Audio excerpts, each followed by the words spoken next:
Hello, friends. Welcome back to Sunrise Saturday. Ali Martin here. We're here in the governor's mansion with me, Governor Tate Reeves. Thank you so much for being with us.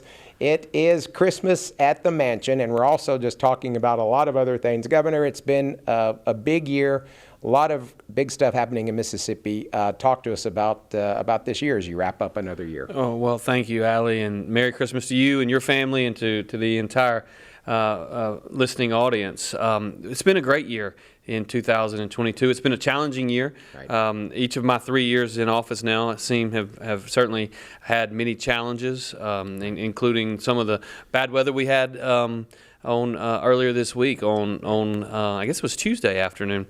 But look, the reality is things are good. Things are good in Mississippi. We've got the lowest unemployment rate in the history of our state. We've got the highest graduation rate in the history of our state, the lowest dropout rate in the history of our state. Our fourth graders are seeing educational achievement levels improve throughout the state. We're seeing a ton of new economic development announcements, particularly up in your neck of the woods. Absolutely. And that's a big deal. Big one not too long ago up there. There's no doubt. The SDI expansion project and is just it's the largest economic development project in the history of Mississippi. It's $2.5 billion, 1,000 new jobs at $100,000 a year. Right. It's going to continue to help transform the Golden Triangle into an even better place to invest capital and create jobs and raise a family. And it's just, it really is it's really worth celebrating. Absolutely.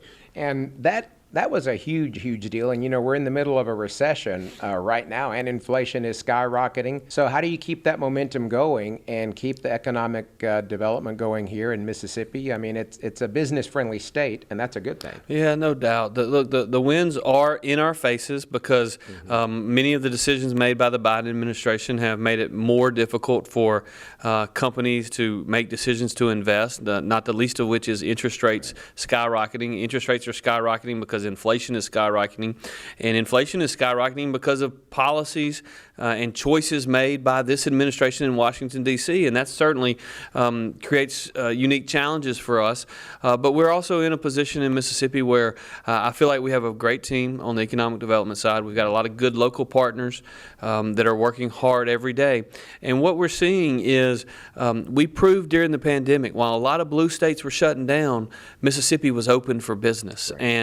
And people in corporate America, across America, and quite frankly across the globe, see that, and they see that while there were a lot of employees that weren't coming to work during COVID in our state, we were open for business and our people showed up and we were able to produce products and get them to the market.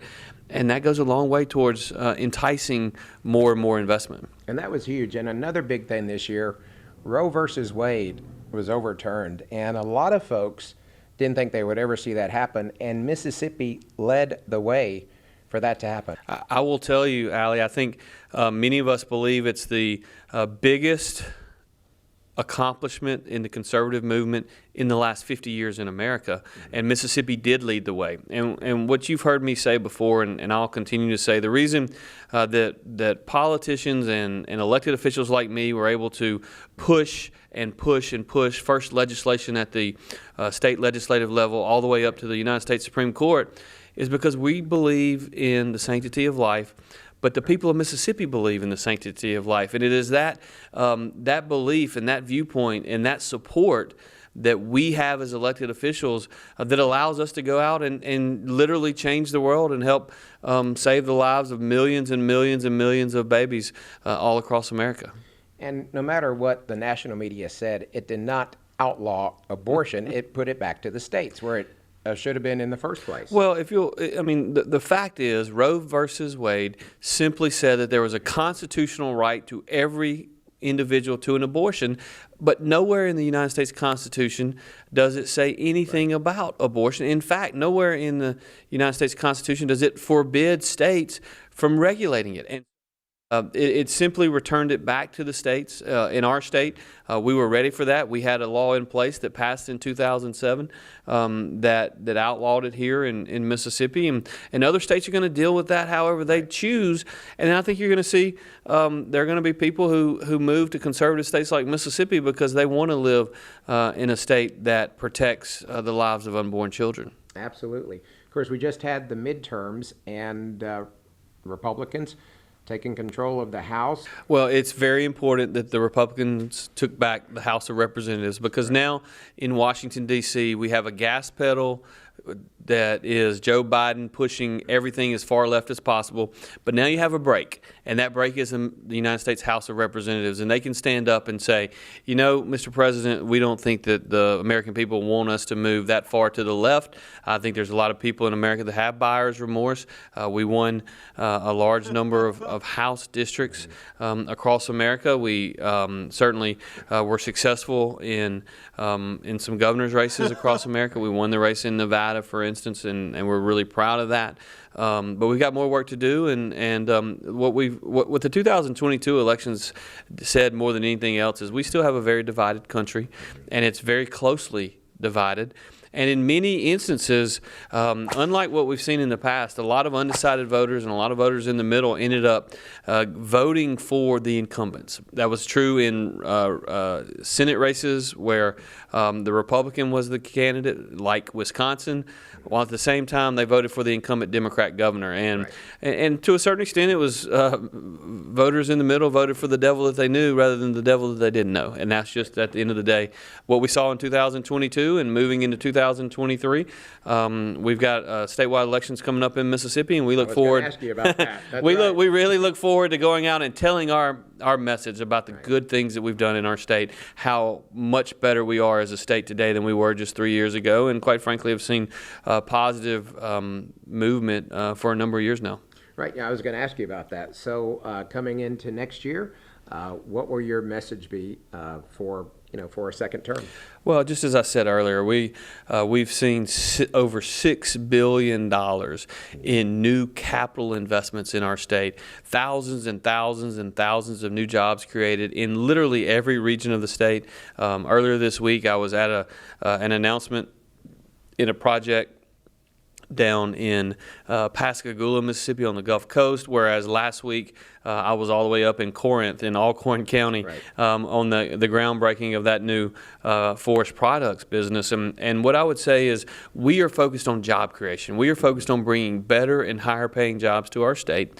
And we're also focused on investing in our people, because at the end of the day, we can't convince people to invest here unless we have a workforce that can produce the products and can do the jobs of tomorrow. Right. Workforce training. I know that's been huge, and we see the results of that up in Northeast Mississippi. That makes a big difference. Look, Northeast Mississippi has a large number of jobs training programs. I have personally visited, of course, the community university there at East Mississippi Community College. I was just on the campus of Northeast Mississippi Community College, and they're headed in a similar direction. Itawamba Community College has long since been a leader in workforce development up in the northeast part of our state. And so we really have a great partnership now with Accelerate Mississippi and our community colleges, and we're really have more and more people understanding the importance of the jobs that are out there.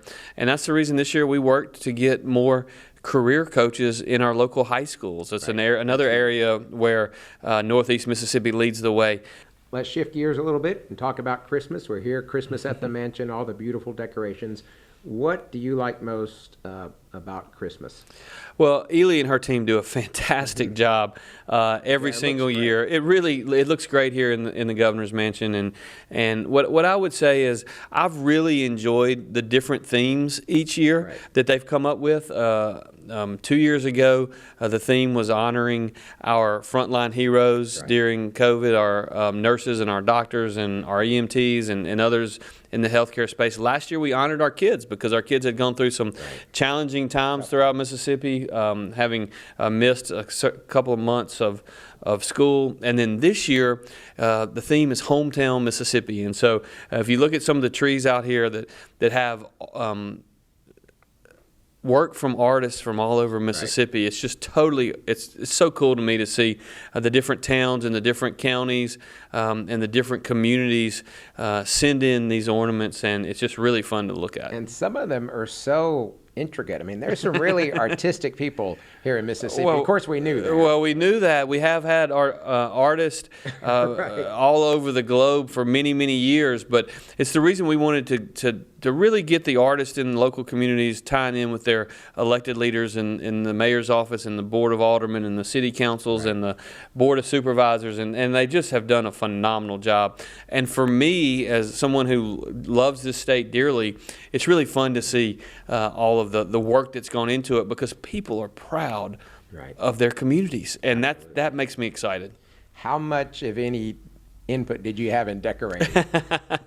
I let the experts do that, right? I let the experts do that, and Ely and her team had a lot to do with it. But you know, one of the things that they've done is they've worked with a different individual each of the 3 years. The first year it was someone from West Point, Mississippi. Last year it was someone from Starkville. This year it was actually someone from Central Mississippi over in Rankin County.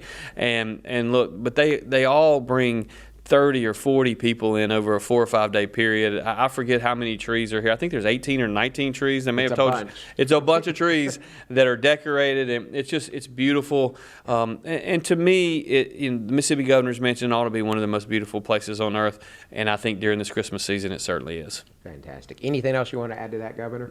Look, I just appreciate the opportunity to be on with you, and Merry Christmas to everyone.